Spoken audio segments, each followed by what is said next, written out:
ஆண்டவராகிய இயேசு கிறிஸ்துவின் நாமத்தில் வாழ்த்துக்கள். இந்த நாளிலும் எபிரேயர் 12வது அதிகாரம் 5வது வசனத்திலிருந்து 14வது வசனம் வரையிலும் நாம் கற்றுக்கொள்ளப் போகிறோம். இந்த பகுதியிலே கர்த்தருடைய சிக்ஷை என்கிற தலைப்பின் கீழாக இந்த செய்தியை நாம் கற்றுக்கொள்ள முடியும்.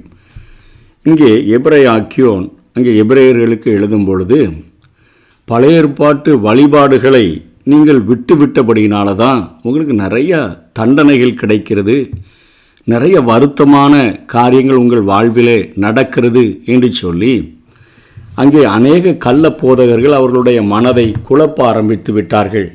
நீங்கள் பழைய அந்த வழிபாடுகளை விட்டுட்டீங்க, பலி செலுத்துகிறத விட்டுட்டீங்க, விருத்த சேதனம் பண்ணுகிறத விட்டுட்டீங்க, நியாயப்பிரமாணத்தினுடைய அநேக சடங்காச்சாரங்கள் எல்லாவற்றையும் நீங்கள் விட்டபடியினால தான் உங்களுக்கு தேவன் வருத்தம் கொண்டு இந்த தண்டனைகளை எல்லாம் அனுமதிக்கிறார். இது ஒரு தெய்வ குற்றம் என்பது போல அவர்கள் பேசினார்கள். ஆகவே அவர்களை உற்சாகப்படுத்தும்படியாகத்தான் இங்கே எபிரேயாக்கியோன் எழுதுகிறார். எபிரேயர் 10வது அதிகாரம் 32லிருந்து 34 வரையிலும் அவர் சொல்லும் பொழுது, முந்தின நாட்களை நினைத்து கொள்ளுங்கள், நீங்கள் பிரகாசமாக்கப்பட்டிருந்த அந்த நாட்களில், இவங்க ரட்சிக்கப்பட்ட நாட்களில் எப்படி இருந்தாங்கன்னு சொல்கிறாரு. உபத்திரவங்களாகிய மிகுந்த போராட்டத்தை சகித்தீர்களே, நிந்தைகளாலும் உபத்திரவங்களாலும் நீங்கள் வேடிக்கையாக்கப்பட்டதும் அல்லாமல் அப்படி நடத்தப்பட்டவர்களுக்கு பங்காளிகளும் ஆனீர்கள்.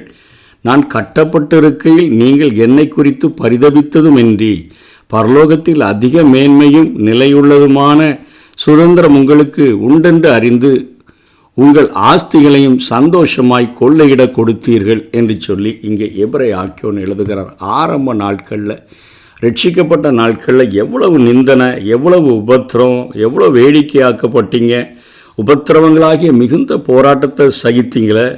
நான் கட்டப்பட்டிருக்கிற, அதாவது நான் சிறையில் இருக்கும்போது கூட என்னை குறித்து பரிதபித்ததும் இல்லாமல் பரலோகத்தில் உங்களுக்கு நிலையான சுதந்திரம் உண்டென்று சொல்லி உங்கள் ஆஸ்திகளையெல்லாம் நீங்கள் ஊழியங்களுக்காக அத்தனை தாராளமாக இறைத்தீர்களே என்று சொல்லி அவ்வளவு அர்ப்பணித்த நீங்கள் இன்றைக்கு ஏன் அப்படியே தடுமாறுகிறீங்க அப்படின்னு சொல்லி இன்றைக்கு உங்களை சத்தியத்தில் இருந்து விலகி போகிறதற்கு அநேக கள்ள உபதேசங்கள் வருகிறத, இந்த நிந்தனை பாடு பிரச்சனைக்கு காரணம் ஆண்டவர் உங்கள் மேலே வருத்தமாக இருக்கிறார் என்று ஒரு கள்ள போதனை உங்களுக்கு வந்துவிட்டதே என்று சொல்லித்தான் இங்கே வேதனையோடு கூட எபிரேயாக்கியோன் அவர்களை உற்சாகப்படுத்தி இந்த காரியத்தில் எழும்பி நிற்க வைக்கும்படியாக பேசுகிறார்.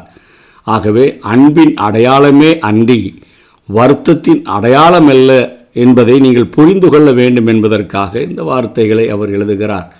தன்னுடைய பிள்ளையாக இருப்பதினாலும் அவர்களுக்கு சிறந்த நன்மைகளை நாடி விரும்புகிறபடினாலும் அவர் உங்களை ஒழுங்குபடுத்துகிறார், உங்களை சிட்சிக்கிறார், தண்டனை மூலமாக உங்களுக்கு பயிற்றுவிக்கிறார் என்று சொல்லி இங்கே எபிரேயாக்கியோன் எபிரேயர்களையும் நம்மையும் உற்சாகப்படுத்துகிறதை பார்க்கிறோம். இந்த சிட்சைக்கு காரணம் ஒரு 5 விதமான உண்மைகளை நாம் தெரிந்து கொள்ள வேண்டும். விசுவாசிகளுக்கு தப்பி ஓட முடியாத ஒன்றாக இது இருக்கிறது. நிச்சயமாக இந்த பாதையில் நம்ம நடந்து தான் ஆகணும் அப்படிங்கிற காரியம் நமக்கு நிச்சயமாக கொடுக்கப்பட்டிருக்கிறது. அதைத்தான் 6வது வசனத்தில் சொல்கிறாரு. கர்த்தர் எவனிடத்தில் அன்பு கூறுகிறாரோ அவனை அவர் சிட்சித்து தாம் சேர்த்து கொள்ளுகிற எந்த மகனையும் தண்டிக்கிறார் என்று பிள்ளைகளுக்கு சொல்லுகிறது போல உங்களுக்கு சொல்லி இருக்கிற புத்திமதிகளை மறந்தீர்கள் என்று சொல்லுகிறார். தாம் சேர்த்து கொள்ளுகிற எந்த மகனையும், அதாவது விசுவாசிகளுக்கு இந்த காரியத்தில் தப்பி போகிறதுக்கு வழியே இல்லை. அவர் நேசிக்கிறதா இருந்தால் ஒழுங்குபடுத்த விரும்புகிறார் என்கிற காரியத்தை நாம் புரிந்து கொள்ள வேண்டும். 2வது, தேவன் பயன்படுத்துகின்ற இந்த வழியானது கொஞ்சம் வேதனை உள்ளதாகத்தான் இருக்கிறது. அதை இந்த எபிரேயாக்கியோன் சாட்டையடி போன்றது என்கிற காரியத்தை பயன்படுத்துகிறார். சிட்சை சாட்டையடியை போன்ற ஒரு காரியமாக மத்தேயு 10:17, மார்க்கு 10:34 இந்த சாட்டையடி போன்ற வாரினால் அடிப்பித்தார்கள் என்கிற இடத்திலே இதே வார்த்தைகள் பயன்படுத்தப்படுகிறது. ஆண்டவர் நம்மை நடத்துகிற பாதைகள் நம்மை சாட்டையடினால் அடிக்கிறது போன்ற ஒரு காரியமாக இருக்கும் என்று நாம் புரிந்து கொள்ள வேண்டும். 3வது, சிட்சித்தல் தேவனுடைய பிள்ளைகளுக்கு ஒரு அடையாளம் என்பதை அது காட்டக்கூடியதாக இருக்கிறது. 8ஆம் வசனத்தில், எல்லாருக்கும் கிடைக்கும் சிட்சை உங்களுக்கு கிடையாதிருந்தால் நீங்கள் புத்திரராயிராமல் வேசி பிள்ளைகளாய் இருப்பீர்களே. ஆண்டவருடைய பிள்ளைகள் என்பதற்கு அடையாளம் நிச்சயமாக அவர் நம்மை சிட்சிக்க வேண்டும் என்று சொல்லி இங்கே எபிரேயர் எழுதுகிறார். நான்காவதாக, அற்புதமான ஒரு நோக்கத்துக்காக ஆண்டவர் நம்மை சிட்சிக்கிறார். நம்முடைய நன்மை, நம்முடைய பரிசுத்தம், இவைகளுக்காகத்தான் ஆண்டவர் சிட்சிக்கிறார். அவர்களுக்கு, அதாவது 10ஆம் வசனத்தில், தங்களுக்கு நலமென்று தோன்றினபடி கொஞ்ச காலம் சிட்சித்தார்கள். அதாவது இந்த உலகத்தினுடைய தகப்பன்மார்கள். ஆனால் நம்முடைய தகப்பனாகிய ஆவிகளின் பிதா இவரோ தம்முடைய பரிசுத்தத்துக்கு நாம் பங்குள்ளவர்களாகும் பொருட்டு நம்முடைய பிரயோஜனத்துக்காகவே நம்மை சிட்சிக்கிறார் என்று சொல்லி, ஆவிகளின் பிதா நம்ம இந்த உலகத்தில் வாழ்கிற வரையிலும், நம்முடைய ஆண்டவரால் எடுத்துக்கொள்ளப்படுகிற நாள் வரையிலும் நாம் அவரால் ஒழுங்குபடுத்தப்படுகிறோம், சிட்சிக்கப்படுகிறோம் என்கிற காரியத்தை இங்கே எபிரேயர் கற்றுக் கொடுக்கிறதை பார்க்கிறோம். அற்புதமான ஒரு நோக்கம் உண்டு. என்ன? எப்படி சரீரப்பிரகாரமான தகப்பன்மார்கள் தங்களுடைய பிள்ளைகளுக்கு ஒரு நன்மைகள் நடக்க வேண்டும், அவர்கள் சமுதாயத்தில் ஒரு நன்னடக்கையோடு கூட பரிசுத்தத்தோடு கூட வாழ வேண்டும் என்று விரும்புகிறார்களோ, அதை காட்டிலும் மேலாக நம்முடைய ஆவியிலே, நம்முடைய ஆத்துமாவிலே, நம்முடைய சரீரத்தில் நாம் பரிசுத்தமாக இந்த உலக வாழ்வு முடிகிற வரையிலும் நாம் இருக்க வேண்டும் என்று ஆண்டவர் விரும்புகிறார். பொறுமையை சகித்து கொள்ளுகிறவர்களோ தன்னை ஒப்பு கொடுக்கிறவர்களுக்கோ இது ஒரு நல்ல விளைவுகளை கொண்டு வரக்கூடியதாக இது காணப்படுகிறது. இந்த காரியங்களை நாம் புரிந்து கொள்ள வேண்டும். அதாவது பொறுமையாய் சகித்து கொள்ளுகிறவர்களுக்கோ அல்லது ஒப்பு கொடுக்கிறவர்களுக்கோ, ஐந்தாவதாக, இது நல்ல விளைவுகளையே கொண்டு வரக்கூடியதாக இருக்கிறது. இப்போது இந்த சிக்ஷை நமக்கு வரும்பொழுது நம்ம 3 விதமாக ரியாக்ட் பண்ணலாம். உண்மையை கற்றுக்கொண்டோம், விசுவாசிகள் தப்பி ஓட முடியாத ஒரு காரியம். இந்த பயன்படுத்துகிற வழி சாட்டையடி மாதிரி வேதனை உள்ள ஒரு வழி தான். அதே போல் சிட்சித்தல் தேவனுடைய பிள்ளை என்பதற்கு நமக்கு ஒரு அடையாளம். அவர் சிட்சிக்கலைன்னா தான் நம்ம யோசிக்கணும், ஐயோ அப்படின்னு சொல்லி.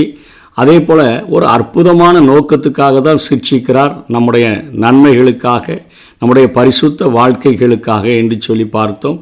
பொறுமையாய் சகித்து கொள்ளுகிறவர்களுக்கோ, அது தன்னை ஒப்பு கொடுக்கிறவர்களுக்கோ அது ஒரு நல்ல விளைவு, அதாவது நல்ல பலனை தரக்கூடியதாக அது இருக்கிறது. எப்படி சின்ன வயசுலேயே பிள்ளைகள் 5 வளையப்பட்டு அவர்கள் வணையப்படுகிறார்களோ, 5 வளையாதது 50 வளையாதுன்னு பார்க்குறோமே, அதே போல் ஆண்டவரும் ஆரம்பத்திலிருந்தே நம்மை ரெடி பண்ணி கொண்டு வருகிறார். அது நம்முடைய வாழ்க்கையில் நல்ல விளைவுகளை கொண்டு வரக்கூடியதாக இருக்கும். இதில் நம்முடைய ரியாக்ஷன் எப்படி இருக்கணும் அப்படின்னு பார்த்தா 3 வழிகளில் இருக்கலாம். ஒன்று, இந்த சிக்ஷைகள் நமக்கு வரும்பொழுது நம்ம அற்பமாக எண்ணி தள்ளிவிடக்கூடாது. சிலவங்க புறக்கணிக்கலாம், என்னையா இது அப்படின்னு சொல்லிட்டு விட்டுட்டு ஓடுகிறவங்கெல்லாம் இருக்கிறாங்க. சிலவங்க சோர்ந்து போயிடுறாங்க, ஐயோ சிக்ஷைகள் எவ்வளோ வேதனை, எவ்வளோ பாடுகள், இதிலெல்லாம் எங்களால் ஓட முடியாதையா அப்படின்னு சோர்ந்து போகக்கூடியவர்கள் இருக்கிறார்கள். ஆனால் தேவனிடத்தில் ஒப்பு கொடுத்து பயிற்சி பெறுகிறவர்களாக நாம் இருக்க வேண்டும் என்பதற்காகத்தான் எபிரேயர் எழுதுகிறார். புறக்கணிக்காமல் இருங்க, சோர்ந்து போகாமல் இருங்க, தேவனிடத்தில் ஒப்பு கொடுத்து நீங்கள் பயிற்சி பெறுங்க. மற்றவர்களை பார்க்கலும் அடிக்கடி அதிகமான துன்பங்கள், கஷ்டங்கள் சந்திப்பதாக ஒருவேளை நம்ம உணர்கிறோம். ஆனால் நம்ம தேவனிடத்தில் ஒப்பு கொடுக்கும் பொழுது நல்ல பயிற்சியை ஆண்டவர் நமக்கு கொடுத்து நல்ல விளைவுகளை, நல்ல பலனை நம்முடைய வாழ்க்கையில் அவர் தர விரும்புகிறார் என்பதற்கு ஒரு அருமையான ஒரு எடுத்துக்காட்டாக இது காணப்படுகிறது.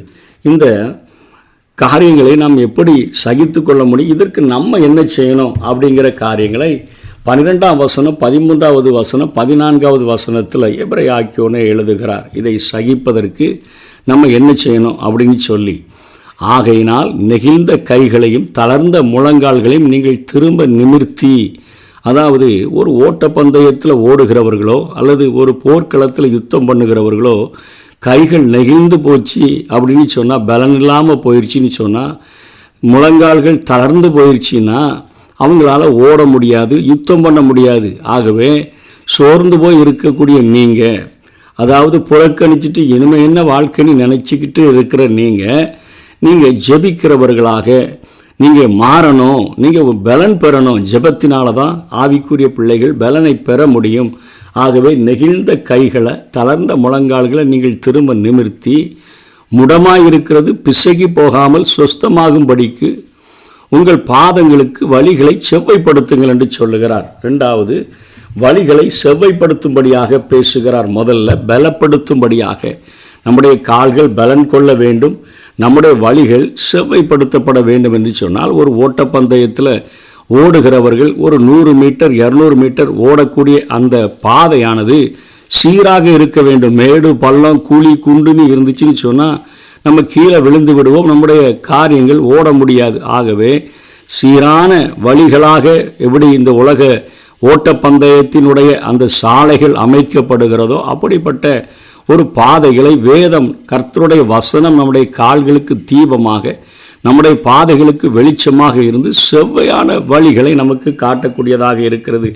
அந்த பாதைகளிலே நாம் சரியாக தொடர வேண்டும் என்று சொல்லி, மூன்றாவதாக நம்ம பின்தொடர்கிறவர்களாக இருக்க வேண்டும். யாவரோடும் சமாதானமாக இருக்கவும் பரிசுத்தமுள்ளவர்களாக இருக்கவும் நாடுங்கள், விருப்பப்படுங்கள். ஒவ்வொரு நாளும் இந்த பரிசுத்த வாழ்க்கையில் முன்னேறி செல்லணும், பின்தொடர்ந்து செல்லணும் அப்படின்னு சொல்லி இங்கே சொல்லுகிறதை பார்க்கிறோம். அடுத்தால கேர்ஃபுல்லாக இருக்கணும். 15ஆம் வசனத்தில், ஒருவனும் தேவனுடைய கிருபையை இழந்து போகாத படிக்கும் யாதொரு கசப்பான வேர் முளைத்தெலும்பி கலக்கம் உண்டாக்குறதினால் அநேகர் தீட்டுப்படாத படிக்கும் என்று சொல்லி ஒரு எச்சரிப்பை கொடுக்கிறார். அதனை தொடர்ந்தும் எச்சரிப்பை கொடுக்கிறார். இதோடு கூட நாம் அடுத்த நாளிலே மீதி காரியங்களை பார்க்கலாம். பார்த்து கொள்ள கேர்ஃபுல்லாக இருக்க சொல்லுகிறார். அதாவது பலப்படுத்த சொல்லுகிறார், வழிகளை செவ்வைப்படுத்த சொல்லுகிறார், பின்தொடரணும், தொடர்ந்து இந்த ஓட்டத்தில் ஓடணும்னு சொல்கிறாரு. கேர்ஃபுல்லாக பார்த்து கொள்ளணும். அதாவது தேவனுடைய கிருபை ஒரு நாளும் நம்மை விட்டு எடுபட்டு விடக்கூடாது. கசப்பான வேர் முளைத்தெலும்பி நமக்குள்ள ஒரு கலக்கத்தை உண்டாக்கி அநேகரை தீட்டுப்படுத்துகிற இந்த காரியம் வந்து விடக்கூடாது. வேசிக்கலனாக இருந்துடக்கூடாது. ஒருவேளை போஜனத்துக்காக அந்த சேஷ்டபுத்திர பாகத்தை விற்று போட்டு, அதாவது வயிற்றுக்காக, வயிற்று பொழப்புக்காக ஆவிக்குரிய ஓட்டத்தை விட்டுவிடக்கூடாது என்று சொல்லி இங்கே எபிரேய ஆக்கியோன் உற்சாகப்படுத்தி பேசுகிறார். கர்த்தருடைய சிக்ஷை இது உங்கள் மேலே ஆண்டவர் வைத்த வருத்தத்தினால் அல்ல, பிள்ளைகளாக எண்ணி நடத்துகிறதுனால உங்களை ஒழுங்குபடுத்தும்படியாக, உங்களை பரிசுத்தப்படுத்தும்படியாக, ஆவி ஆத்துமா சரீரங்களிலே நீங்கள் பரிசுத்தம் உள்ளவர்களாக இந்த உலகத்துக்கு சாட்சியாக வாழும்படியாக ஆவிகளின் பிதா உங்களுக்கு ட்ரைனிங் கொடுக்கிறார் என்று சொல்லி இந்த காரியத்தை குறித்து இங்கே எபிரேய ஆக்கியோன் கற்றுக் கொடுக்கிறார். நம்முடைய வாழ்க்கையிலையும் நிறைய நிந்தனைகள், நிறைய போராட்டங்கள், நிறைய பற்றாக்குறைகள், நிறைய வேதனைகள், இவைகளின் மத்தியில் ஆண்டவரே நீர் நடத்துகிற இந்த பாதைகளுக்கு நாங்கள் உம்முடைய கரத்தில் இருக்கிறபடியினால நாங்கள் ஒப்பு கொடுத்து எங்களை அந்த பயிற்றுவிக்கிற காரியங்களுக்கு முழுமையாய் அர்ப்பணிக்கிறோம் என்று சொல்லும் பொழுது, ஆண்டவர் நம்மை ஒரு குயவனுடைய கரங்களில் இருக்கக்கூடிய ஒரு களிமண்ணானது அவர் இருதயத்திற்கு விருப்பமுள்ள பாத்திரமாக எப்படி வணையப்படுகிறதோ அதே போல நாம் இந்த உலகத்தில் ஆண்டவரால் வணையப்பட்டு எஜமானுக்கு பிரயோஜனம் உள்ளவர்களாக வாழ முடியும். அப்படிப்பட்ட கிருபைகளை தேவன் நமக்கு தந்தருள்வாராக. ஆமென்.